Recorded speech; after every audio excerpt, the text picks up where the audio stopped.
Good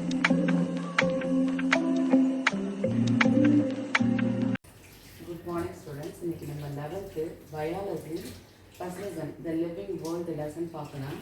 The living world ன்னு சொல்லும்போது living things non living things எல்லாமே இருக்கும்.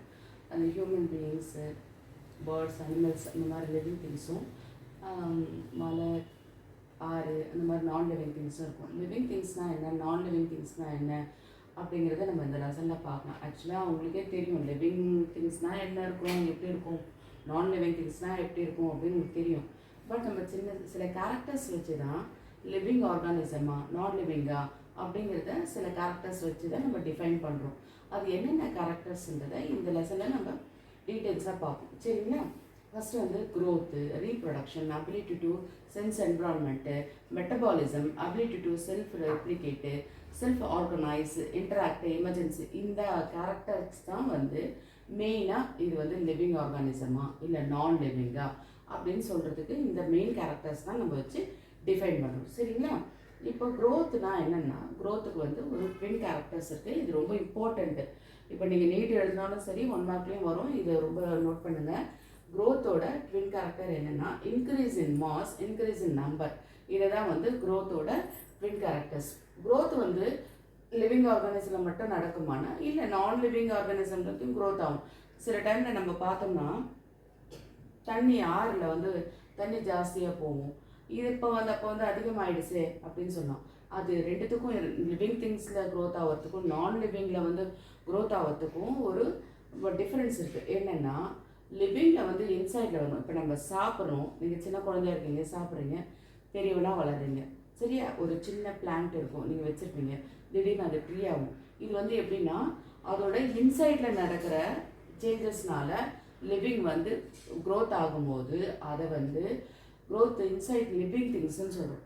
நான் லிவிங் திங்ஸ்னால் என்னென்னா, இப்போ மணல் அதிகரிக்குது, தண்ணி வந்து ஆறில் வந்து அதிகமாகுது. இதெல்லாம் வந்துன்னா ரெயினால் ஆறில் தண்ணி அதிகமாகும். பெரிய பெரிய மலை பாறைங்கள்லாம் வந்து சின்ன சின்னதாக துகளாகி அதிகமாக மணலாகும். அது வந்து அவுட் சைடில் நடக்கிறதுனால க்ரோத் ஆகுது. அதுதான் வந்து நம்ம என்ன சொல்கிறோன்னா நான் லிவிங் திங்ஸில் வந்து க்ரோத் ஆகிறது அவுட் சைடில் நடக்கிறதுன்னு. மழை வந்து சாப்பிட்ருக்க போகிறதில்ல, மழை வர்றதுக்கு ஆறு எதுவும் செய்ய போகிறதில்ல. மேலேருந்து மழை ஜாஸ்தி பெய்யும்பொழுது என்ன ஆகும்னா ஆற்றுல தண்ணி ஆட்டோமேட்டிக்காக ஜாஸ்தி ஆகும்.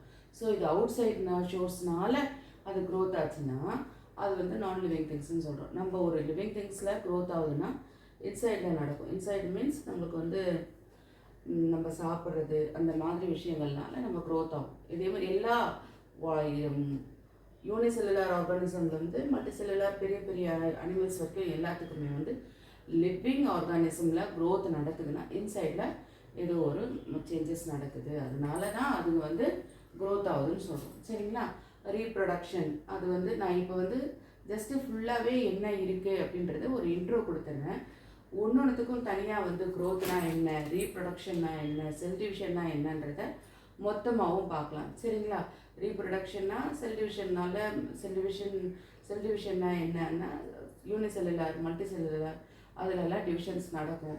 யூனிசெல்லுலாரில் எப்படி டிவிஷன் நடக்கும், மல்டி செல்லுலாரில் எப்படியெல்லாம் டிவிஷன்ஸ் நடக்கும், அதை பற்றிலாம் வந்து பொறுமையாக தனித்தனியாக ஒரு டிவிஷனாக எடுத்து அழகாக எக்ஸ்பிளைன் பண்ணுறேன். சரிங்களா? ஓகே, தேங்க்ஸ் ஃபார் வாட்சிங். தேங்க்யூ.